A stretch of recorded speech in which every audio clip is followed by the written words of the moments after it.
Hare Krishna, and welcome back to the Deep Dive. I am Krishna Bhagavan Das. And I'm Radhika Devi Dasi. It is a real joy to be sitting down once again as we prepare for what is really the most anticipated session of this entire series. Hare Krishna. And to you, the dedicated learner joining us today, thank you for being a part of this culminating deep dive. It's wonderful to have you with us. Over the last several sessions, we've done the heavy lifting. We certainly have. We've analyzed the core texts, particularly the Bhagavad-gītā, to establish this fundamental premise that the absolute truth is sakar. Personal, fully conscious, and eternally blissful. Exactly. We've compiled a stack of evidence, really, proving that the ultimate reality is a divine person. Today, however, is Integration Day. Yes. Our mission is to take all those philosophical proofs and integrate them into the final, complete, unified spiritual reality, what the Transcendentalists call the Advaya-jñāna Tattva. That's it, exactly. If the initial sessions were about establishing the personal identity of the Supreme, today we resolved the complexity. We acknowledge that, many paths exist. Right. People focus on light or a universal power or some kind of presence. Precisely. And we're going to demonstrate how all of these realizations are actually facets of one single non-dual truth. And this is the critical part. It is.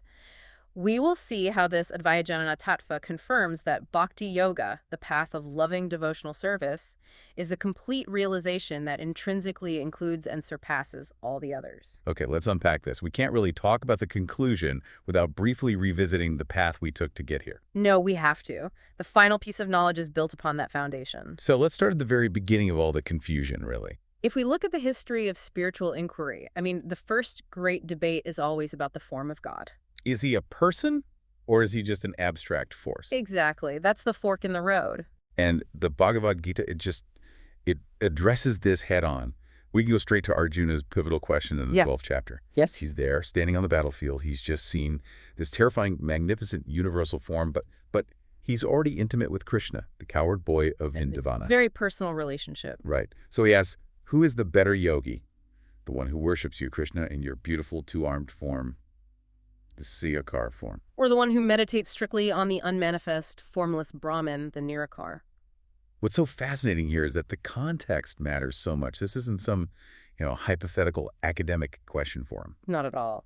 He's asking about the two primary recognized paths of spiritual achievement that were prevalent at that time. And yet, Krishna doesn't hedge. His answer is just. It's an unambiguous declaration of supremacy. It is. In that very next verse, he states that those who fix their minds upon his personal form, engaging in devotional service with great transcendental faith, he considers them to be the most perfect yogis. And it establishes the supremacy of the personal path of bhakti right from the start. Right at the top. Now, here's where I think our analysis needs to contribute more than just quoting the verse. If the path of the impersonal Brahman, the Nirakar path, is also a genuine path, why does Krishna immediately follow up by describing its limitations? That is a critical question. If it leads to the absolute, why is it considered, and I'm quoting here, very difficult and painful for the embodied soul? And the answer really, it lies in the constitutional position of the jiva, of the individual soul. Okay. We, as spirit souls, are fragments of the Supreme Consciousness. Our nature is satsatanda. Eternal, full of knowledge, and blissful. Right. And crucially, that sit consciousness, it implies activity. It implies relationship.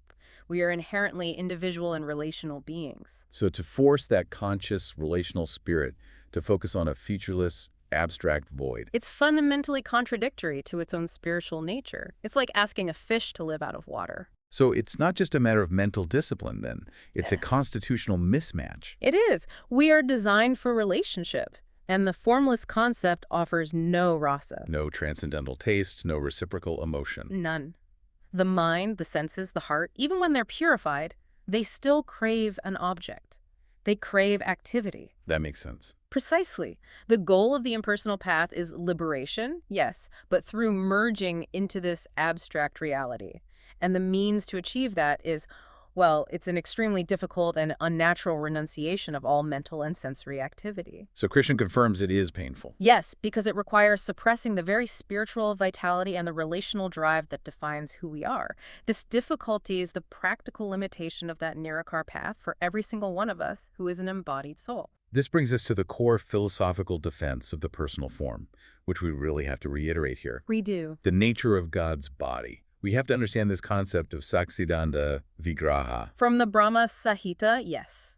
He is not formless. His form is purely spiritual. Eternal, conscious, and blissful. Exactly. It is not created by matter, and it's not subject to the material laws of birth, maintenance, and destruction that govern our bodies. This is the definitive counter-argument to both the material and the impersonal concepts of God. The muchas. Foolish people. The foolish people referenced in the Bhagavad Gita are condemned because they see Krishna appear on earth and they misunderstand his body. They think it's a temporary material one, just like ours. They superimpose material limitations onto a completely transcendental reality. And they fail to grasp the truth that's expressed later on, which addresses this theory that God started out as formless and then later assumed a temporary form. Krishna absolutely refutes that. He clarifies, I am never manifest to the foolish and unintelligent. For them I am covered by my internal potency. So the key takeaway here is that God is eternally personal. Eternally personal. He doesn't become personal, he simply is. The Nirakar Brahman, that formless light, is simply the all-pervading effulgence that's radiating from his transcendental body. So the conclusion of this foundational stage is very firmly established. God is eternally the transcendental person, Sokar. And while the paths of impersonal speculation and rigorous control are acknowledged, devotional service to this supreme person is declared the supreme path. Because it offers a complete realization, one that's rooted in the soul's inherent nature. Exactly. Okay. So having established that the absolute truth is personal, the natural next step in our previous deep dives was to determine the scope and magnitude of that personality. Right. Who is he? This is where we cement his supremacy, by examining his attributes and his opulences. We identified, I think it was 7 core attributes that define his authority within the cosmos. Yes, and when we analyze the Bhagavad Gita, Krishna doesn't just, claim to be God. He defines his role explicitly. So what's the first one? The first and the most foundational is that he is the supreme source. The origin of everything. Everything. All worlds, all creations, all knowledge, all beings. It all emanates from him. This means there is no reality outside of the reality of his energies. And following right from that, he is the supreme controller and maintainer. And this is such a crucial, practical point. It completely refutes the idea of, say, a mechanical universe or a deistic God who just created the world and then stepped back. The divine watchmaker idea. Exactly. Krishna states that material nature works under his supervision. That means every particle, every cosmic law is sustained by his glance. Nothing moves without his sanction. The third is deeply theological. He is the supreme proprietor and enjoyer. Yes. Since he is the source, he is the ultimate owner. Which means... What, exactly? It means that all sacrifices, all worship, all our ascetic endeavors are ultimately directed toward him. I see. So if we try to enjoy the results of our actions independently of him, we are essentially operating outside the proprietor's wishes, and that just leads to entanglement. Fourth, and this one feels much more intimate, he is the universal father. It is.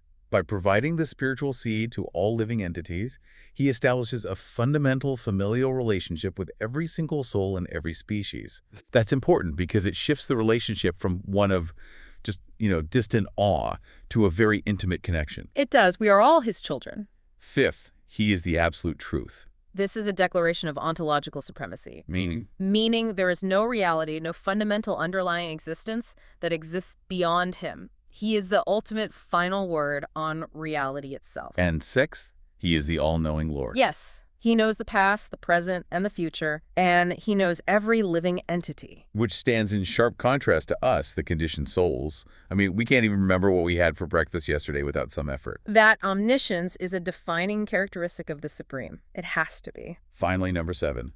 His supremacy is confirmed by ancient sages. And this provides the external validation. It's not just his own claim. Right.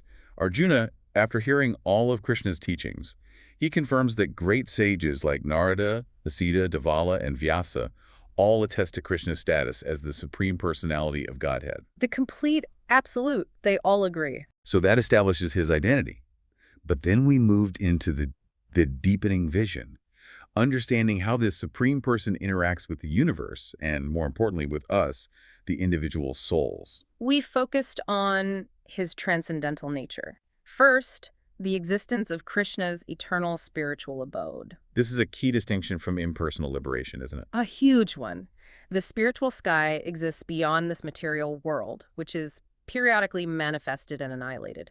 Krishna's abode is imperishable, it's self-luminous, and it is the final destination. So liberation is not extinguishing our existence. No, it is returning to this eternal life in the Lord's personal presence. It's an active, blissful destination. So why must we approach this abode through devotion specifically? Because Krishna remains beyond Maya and the three gutas. Goodness, passion, and ignorance. Right. We are conditioned by them. They limit our perception, our intellect. But Krishna is nirguda. He's transcendental to these qualities. Which means that even the most rigorous intellectual effort, if it's operating within the boundaries of material intelligence, can only ever grasp a partial feature of the Lord, never the whole. You can't use a material tool to measure spiritual reality. This is reinforced then by the definition of the two energies and the soul's true position. Absolutely. The material world is the inferior energy. It's temporary. It's inert. We, the living entities, are the superior conscious energy. And our true eternal identity is one of conscious, active, loving service to the supreme energetic. This is the only position that guarantees perpetual freedom and bliss. Anything else is a deviation from our natural state. And this Supreme Person sustains us not just cosmically, but so intimately. He does. He is the sustainer of all life. He sustains us as the Paramatma, the super soul, seated in our hearts, providing direction and memory. And he even sustains our physical bodies as the digestive fire, transforming the food we eat into life energy. He's present on every level. All of these proofs, they really culminated in the universal recognition through the Visvarupa. Yes, the universal form. When Arjuna was shown this form, he saw the entirety of the cosmic manifestation, all the demigods, all the planets, all of time existing within Krishna's body. And this wasn't a symbolic vision. Not at all. It was tangible proof that Krishna is the supreme Lord of all, containing all things but remaining distinct from them. And liberation itself really hinges on this knowledge, on understanding the divine nature of Krishna's appearance and activities. It does. His birth is not a mundane event. It is divya. It's transcendental. Understanding that he is fully God even when he appears to be acting within this world. That is the prerequisite for escaping the cycle of birth and death. So, to summarize our whole recap here, we've established that Krishna is the eternally personal, absolute truth. The source and sustainer of everything. Whose realization is confirmed through devotional service. Now we are ready for the resolution. Yes, how this complete truth encompasses all the partial truths. That recap was, I feel, absolutely necessary because it brings us to this moment of integration. It does. We prove Krishna is the personal transcendental source. Yeah. But how do we stack that against the spiritual achievements of those who are focused on the formless light or the localized supersoul? This is the exact point where the Śrīmad Bhāgavatam steps in to provide the final cohesive philosophical framework. Harmonizing principle. The verse that ties the entire Vedic conclusion together. It is Śrīmad Bhāgavatam 1.2.11. And we should really savor this verse. Please. Vadanti tattva-vidas tattvaya-jñānam advayam. Brahmeti, paramātmeti, Bhagavan iti śabdyate. The translation is so simple, but it's just utterly profound. It states, learned transcendentalists who know the absolute truth describe this non-dual reality as Brahman, Paramatma, or Bhagavan. Okay, the core concept we are dealing with here is the Advaya-jñāna Tattva. The non-dual knowledge. Advaya literally means not two. Exactly. The absolute truth, the tattva, is one indivisible reality. This confirms that famous statement from the Chandogya Upanishad, ekam eva advityam, one without a second. But, and this is the critical clarification that our Gauchya philosophy provides, non-duality, Advaya, does not mean a formless negation or some undifferentiated void. It can't. If the absolute truth were truly devoid of variety and potency, it would be incapable of expanding into the universe or generating us, the variegated living entities. So Advaya-jñāna means a unity that includes transcendental variety. Yes. The absolute truth, while one inherently possesses inconceivable potencies, ananta shakti, if he is the source of everything, he must contain everything. The non-duality then just means there is no competing truth. There's no other independent source. Right, but it doesn't mean internal uniformity. That is the pivotal insight. It is. As Srila Jiva Goswami states, the ultimate truth is a conscious, spiritual substance that manifests in three primary ways, and this manifestation depends on the limitations of the observer. So that tells us that the truth is one, but the realization of it is threefold. Exactly. So if the truth is one, then why are there three different labels? Brahman, Paramatma, and Bhagavan. This is where we get to the key concept of adhikara. Which means? Adhikara refers to the spiritual qualification or the capacity of the seeker. A seeker who is focused entirely on philosophical discrimination and renunciation. They will only be able to realize the most abstract feature of the absolute. And a meditator. A meditator who controls the mind and focuses on the internal self will realize a more localized feature, but only the devotee who is engaging in pure loving service can realize the full, complete personality. So that means the difference between these three categories is not ontological. The substance is always Bhagavan, but It's experiential. It's experiential. It is a difference in proximity and relationship, not a difference in the Godhead itself. And this is what resolves all the philosophical conflicts between different schools of thought. It does. The Śrīmad Bhāgavatam provides the spiritual ladder. One reality, realized in three progressive steps. And this ultimately establishes bhakti yoga as the final, complete realization that accommodates all other spiritual efforts. So this vision moves us from just an abstract understanding of existence, the sat feature, To the understanding of knowledge and localized presence. the sat-sit feature, To the full experience of eternity, knowledge, and bliss. sat-sit-ananda, the complete picture. That's powerful. Let's take a deep dive now into each of those three features.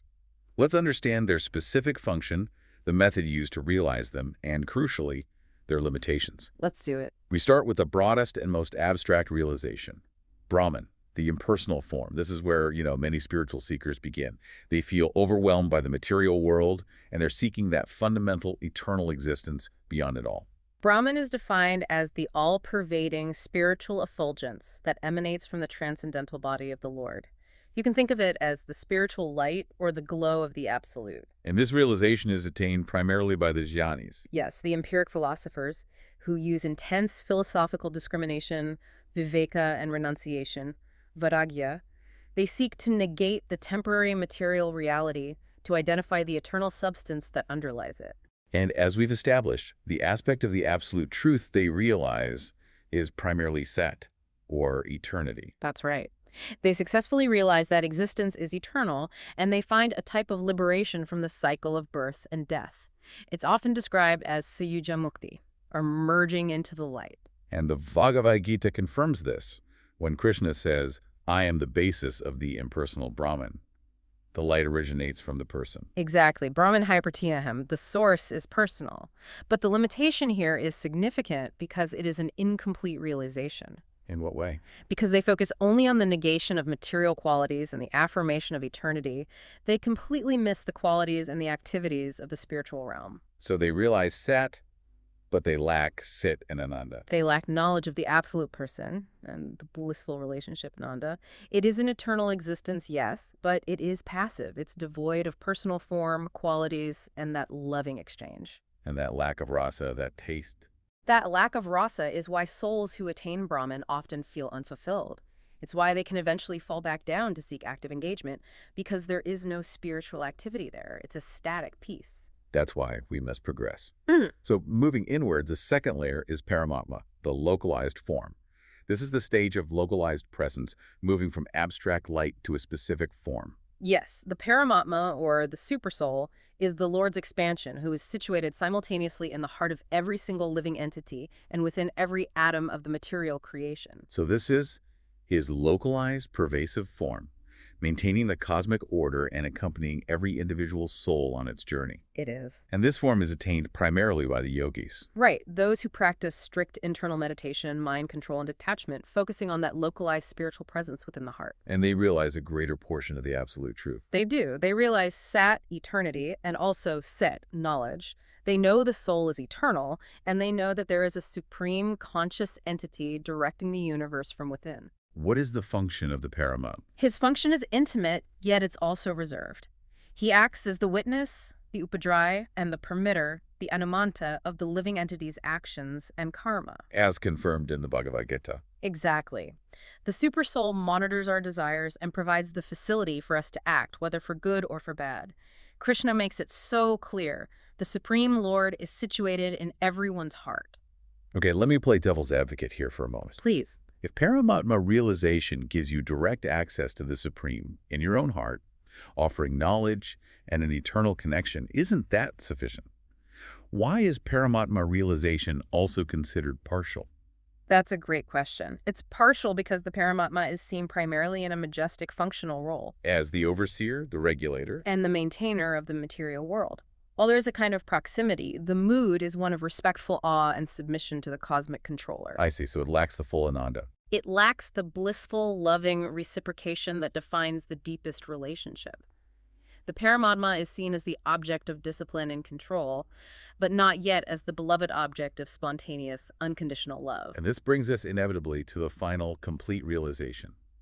Bhagavan, the personal form. Yes. This is the absolute synthesis, the goal that includes and transcends the first two. Bhagavan is defined as the Supreme Personality of Godhead in his complete feature, possessing all six opulences in full and recognized as the original source of both the Brahman effulgence and the Paramatma expansion. And this realization is attained by the bhaktas. By the pure devotees, through bhakti yoga, pure, unadulterated, loving devotional service. And this is where the full reality is finally revealed. Sat, Sit, and Ananda. All three in Yeah. their fullness.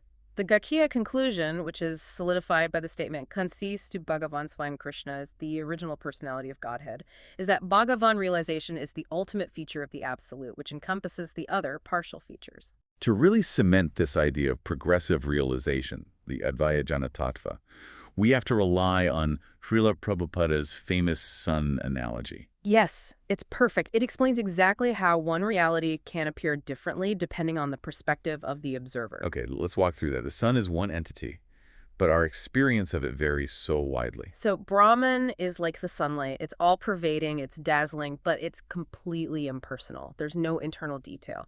This is what the jnanis realize from a great distance. They perceive the general effulgence of the spirit, but nothing more. Okay, then Paramatma is like the sun globe. Exactly. Yeah. It's localized, it's specific, and it's much clearer than the light alone. You can distinguish the form, the energy, the power. This is realized by the yogis who, through great effort, have moved closer to that spiritual center. And Bhagavan then. And Bhagavan is like the sun god himself, the conscious, living, personal source of all the light, all the heat, and all the power. He is the person behind the entire system. And the bhaktas, the devotees, realize this conscious, personal source. Through an intimate, loving connection. You see, the truth never changed. The only thing that changed was the seeker's proximity and their method of approach, which dictated the depth of their realization. So the Advaya-jñāna Tattva, therefore, is not a compromise between three separate truths. No. It's a declaration that the personal form of Bhagavan is the complete truth, and the other two are simply his partial, magnificent features experienced by different kinds of seekers on different paths. It's so vital to understand that this conclusion, this siddhanta, didn't arrive without a really rigorous philosophical defense. Absolutely not. To prevent this conclusion from being misunderstood or, diluted by impersonal philosophies, we have to look to the great Gajya-karyas who dedicated their lives to solidifying this non-dual knowledge for all time. We must. They protected this truth. We can start with Bhaktivinoda Thakur. He provided the necessary philosophical groundwork for the modern age. He did.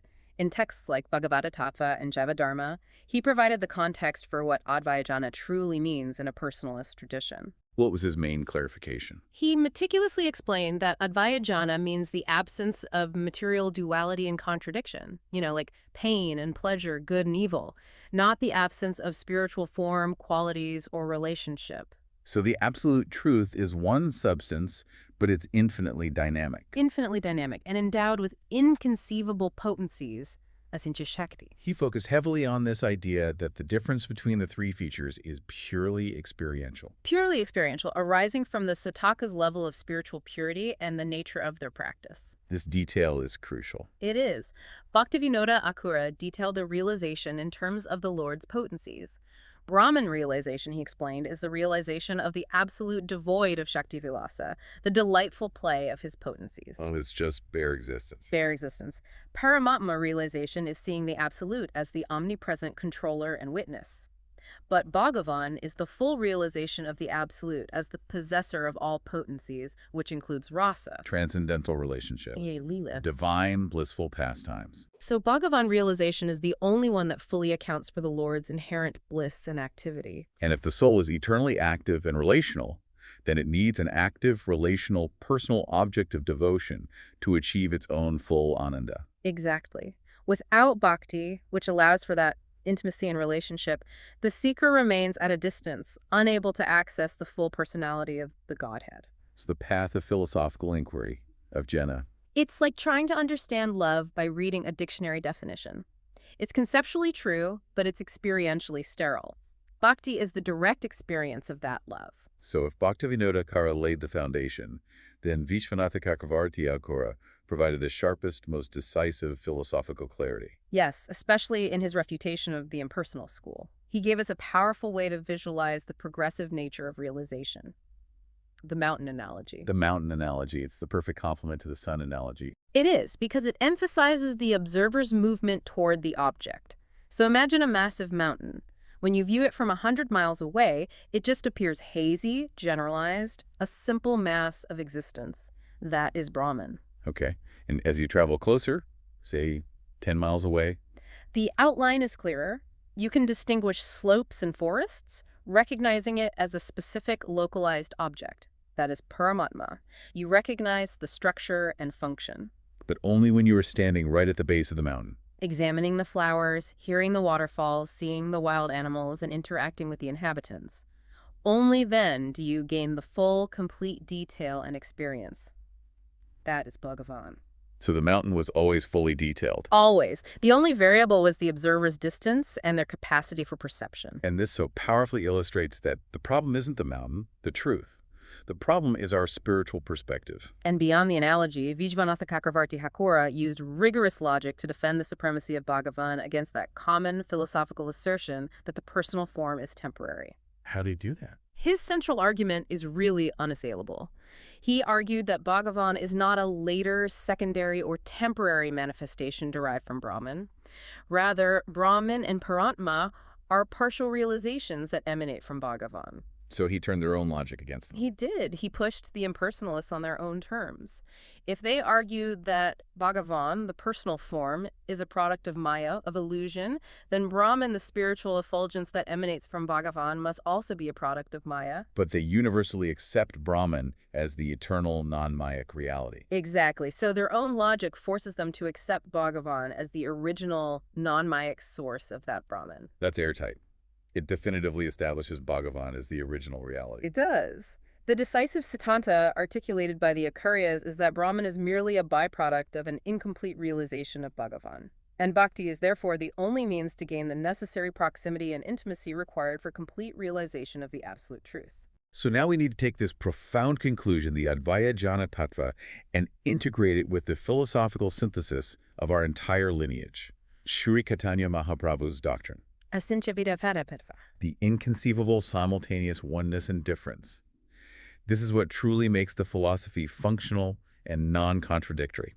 Asintya Vedapeda perfectly explains the relationship between Bhagavan, Brahman, Paramatma, and ourselves. How so? Everything is simultaneously one with Krishna and different from him. It is one because everything is generated from his potency. Yet it is different because the energy is not the energetic source. The light is not the sun god. The effulgence is not the Supreme Person. Exactly. And we see this expressed through the three energies of the Lord. The internal energy creates the spiritual world. The external energy creates the material world. And we, the living entities, are the marginal energy, the Jiva Shakti. We stand on the border. We stand on the border, able to choose association with either the spiritual or the material reality.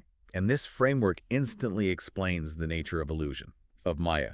It does. Illusion is not a curse or some arbitrary external force. It happens when the jiva, the marginal energy, misdirects its conscious activity, choosing to identify with and dominate the inferior external material energy, instead of engaging in its natural function of serving the supreme energetic, Krishna. So, if we realize that the complete truth is Bhagavan, and our natural state is relational, then the entire spiritual journey becomes a practical roadmap to Prema Bhakti. A roadmap to pure love of Godhead. It's a path of progressive engagement. And the path begins with Shravan. Humble hearing of the spiritual sound vibration and the Lord's glories, the Harikatha. This is what purifies the heart and gives us the foundational knowledge. And that knowledge leads to Manana. Deep contemplation and reflection on the truths that have been revealed. And as one contemplates, that knowledge transforms into practical realization, leading to Nididhasana. Which is focused internal meditation and intense spiritual practice. This is the path that might lead someone to Paramatma realization, a certain proximity to the Supreme. But the culmination, the final stage of Advaya-jñāna, is pure bhakti. It is. When the mind, the intelligence, and the emotions are all purified and centered solely on the personal relational feature of the Lord, then the full Satchitananda is revealed in the form of prema, unconditional love. This is why Krishna declares the bhakta to be the most perfect yogi. Because they have achieved the ultimate non-dual goal, the complete realization. So what does this all mean for you, the listener? The Bhagavad Gita and the Śrīmad Bhāgavatam, they don't just provide philosophy, they give a clear spiritual map. They do. They guide the soul from that abstract yearning through disciplined self-realization and finally to the highest point of loving service to śabdyate, the complete absolute truth. The takeaway is this. If all knowledge culminates in Bhagavan, then our entire existence, our job, our family, our studies, our choices, can be reclassified as a continuous practice of bhakti. Turning abstraction into direct, loving application. This is the ultimate conclusion of the Advaya-jñāna Tattva. It is. We have humbly tried to present this complete vision of the Supreme Personality of Godhead, integrating all the paths into this final, cohesive reality. But we have to end with a final thought for you to explore on your own. And it is taken from the Bhagavad Gita. Vasudeva sarvam iti sa mahatma suduravhap. The realization that Vasudeva, Krishna, is everything is attained by the rare great soul. So if this realization is achieved by the rare great soul, then our true deep dive isn't just into the philosophy of oneness, but into the nature of rarity. What specifically separates a Mahatma, great soul, from the rest? Is that greatness a fixed destiny?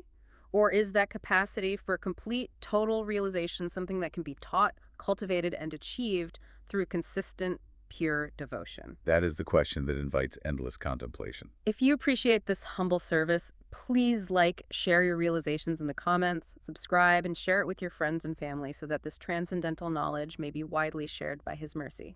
Hare Krishna. Hare Krishna.